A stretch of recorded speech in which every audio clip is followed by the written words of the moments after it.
So day 5. Okay, today we woke up to the power still out. We got ready in the dark.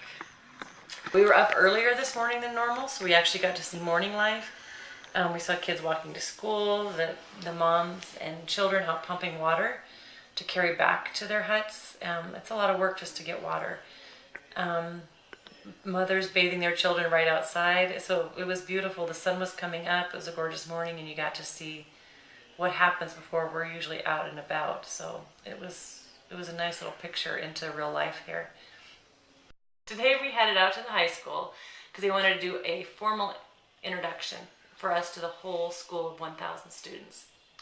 So we spoke to why we were there and found out that we spoke too fast. Each of us had a turn to tell why we were there, and the kids were laughing. So then the headmaster commented on how fast we were speaking and that they couldn't understand us. Melanie saved the day and spoke slowly, and when they understood, they cheered. Can you understand me? Yes! How are you?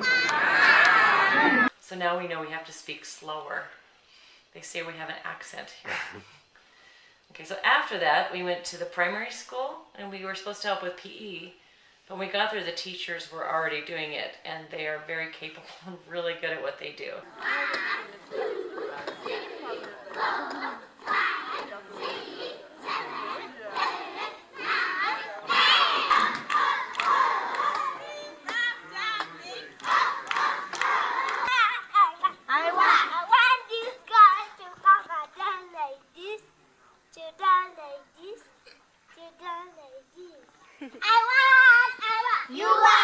So they invited us to join in, and we just kind of partnered with what they were doing.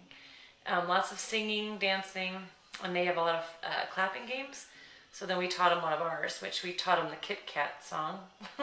Gave them the American version. Break me off a piece of that. Actually, it was Kit and Kat. Crunch. Yeah, break. Give me a break. Break me off a piece of that.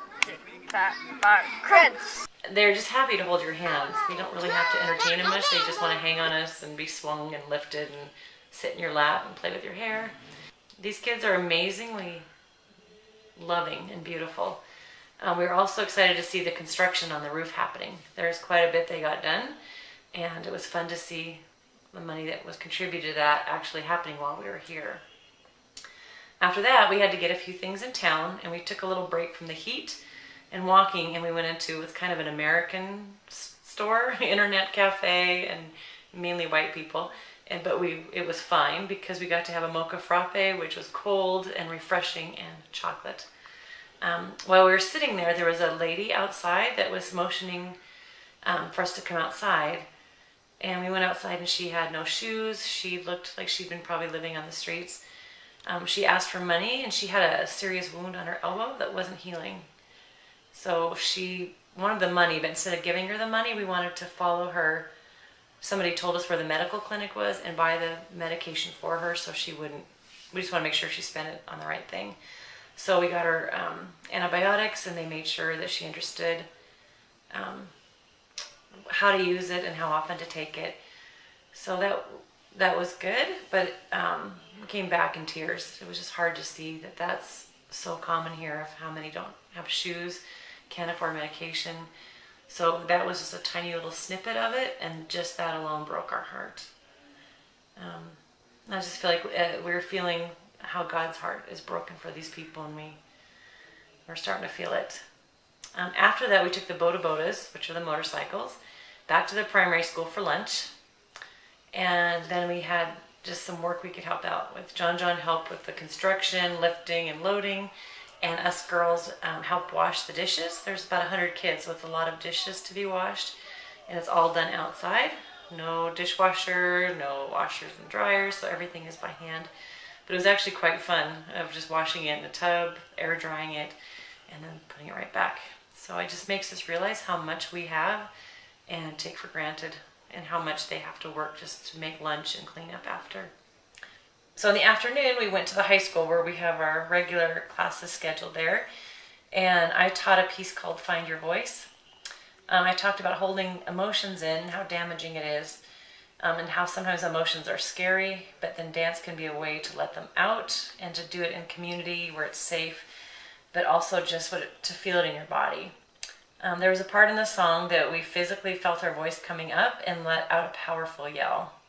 I wasn't sure if they were going to go for it, but I just trusted this piece would benefit the students.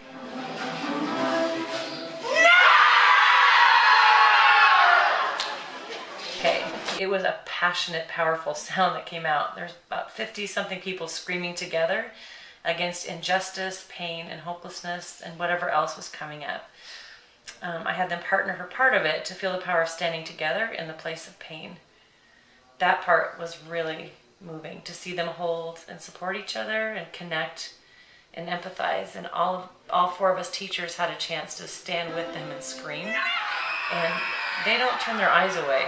They held our gaze, and it was really powerful to just stand with them, hold them afterwards.